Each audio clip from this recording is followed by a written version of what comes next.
Hey guys, welcome to Clockwork Noodles for another breakdown of Spice and Wolf episode number 9. Everything has just gone bad, really bad. I really wanted to say a swear word then, and I was like, wait, I'm so early into the video, no swearing, but welcome back to the channel. Hope you guys are looking after yourselves. This is the week where we're going to have a big announcement, so keep yourself tuned. We are now also on week number 9, so of course that means we're going to have an overview coming up very shortly.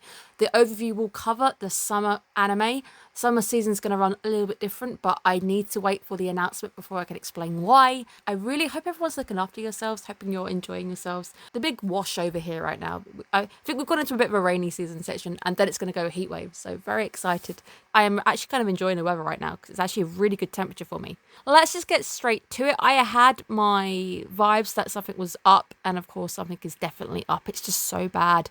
Something is definitely going on, and it's very obvious that the guy says you'll know when you get to Romario or whatever they're called. He goes, you'll just find out. Like, everyone's being super, super vague, but everyone has been looking at them from the start.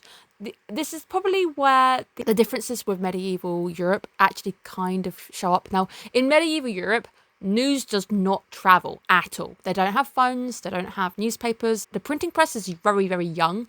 In a difference with this anime to that, if this had been real medieval Europe, they probably wouldn't have spread that news that quickly because I don't think it takes them very long to even get to the town from the other town, so they wouldn't have known. But in this world, we are going to go with that news is travelling fast, and it's perhaps going via word of the mouth, or maybe it's the church or even the organisations that are doing so.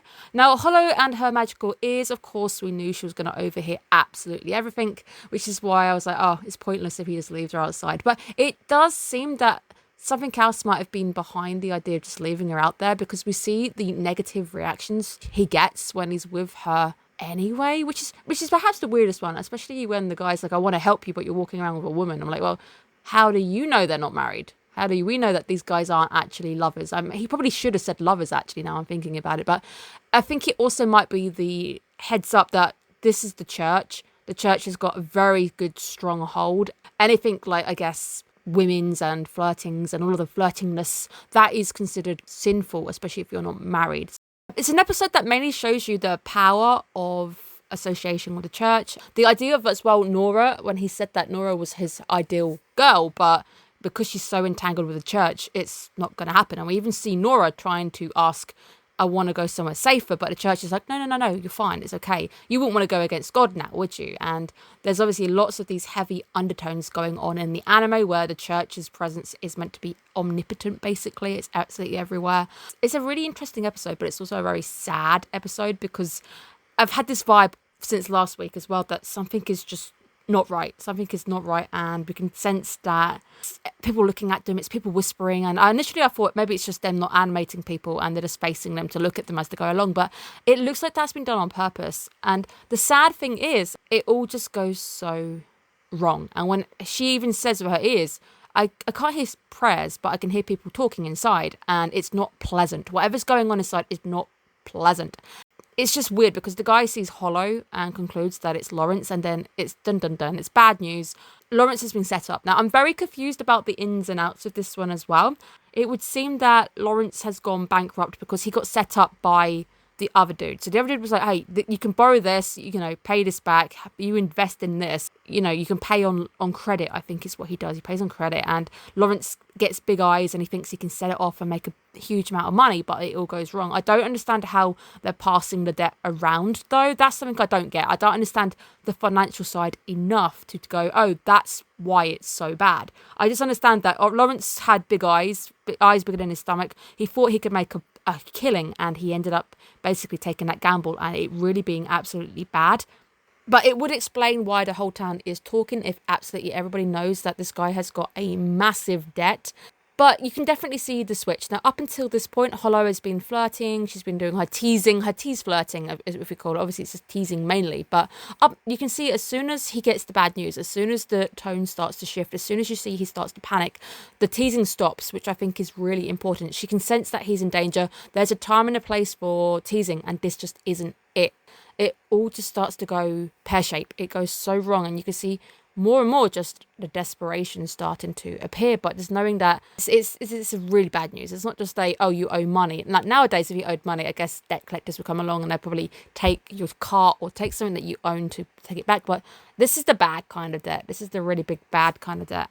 As we see, apparently it's that punishment for being greedy, which again is a lesson we've already heard from the church, and now we're seeing this association. So the associations are almost parallel to the church, going on the same ideas that greed is bad and you will be punished for it. And it's sad because this guy is like, I'll help you, but I also can't give you money, and I technically can't help you, which is sad. He's just going to have to detain him. And we do get to see the idea of punishment once again. It's essentially debtor's prison from medieval Europe. Medieval Europe debtor's prison is horrible, absolutely awful, and I hope it's not as bad as that. But for Lawrence, we see that the idea of going to a labour camp, going to maybe mine for the rest of your life, and as he said, you might be able to pay that back in 10 years, but it's not really going to happen. And very similar to the idea of debtor's prison, you can go to some of the medieval ones in the UK. UK still has some, and nasty places. People would just never see the light of day again because they just can't make the money back. And it was basically you were being punished for not having the money, and you could never make the money back because you're stuck in prison. So it's a bit of a very backwards concept. But all of this stuff running parallel with medieval Europe as well, which is fascinating to me because I love law. Him telling Hollow, if you guys were married, I'd tell you to get a divorce because you're probably never going to see your husband again. And the likelihood is, if you're married to him, you're going to probably get thrown into debtor's prison with your husband. So he's probably actually trying to do her a solid there, even though they're not technically married. He just puts her across as a business partner.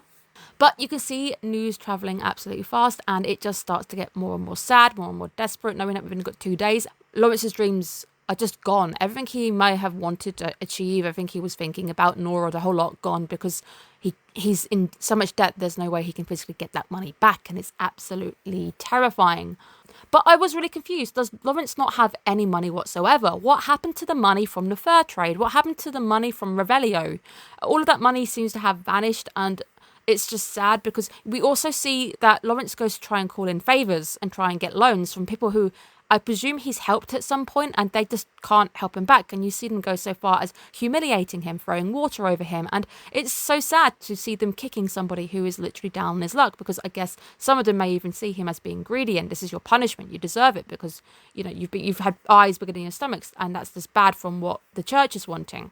It's scary to think that Lawrence's life is just going to be over if he can't do this. And you see him snap. You just see him completely snapping because the stress gets to him, and poor Hollow is just there in the line of fire and looking like he's going to blame her, but who took the gamble in the first place? I'm pretty sure she wasn't the one going, hey, you should buy some armor.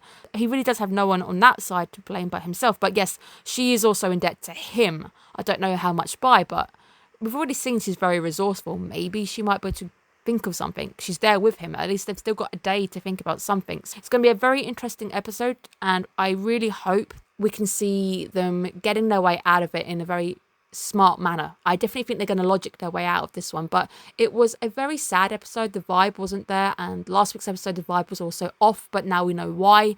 And I'm panicking for our boy because I don't like seeing him stressed, and especially taking it out on Hollow. Just gotta hope that they can come back from this and even just put it as a lesson that you need to really be not taking gambles, or you need to be a bit more careful about who you're taking gambles with. So I really hope they're able to sort this out. We can learn from it and go forward, but I really hope we don't end up watching the rest of Spice and Wolf with him in jail. That would really suck. Thank you guys so much. I really can't wait to get my big news to you guys. It's so soon now. I'm very, very anxious to tell you guys and work out the ins and outs for what it means for the channel, but hopefully it means good things. Of course, if you want to go and check out my coffee account, you can basically buy me a coffee. It's quite fun. But I will see you guys again very shortly. Make sure you look after yourselves, and I will see you guys again soon. Bye guys.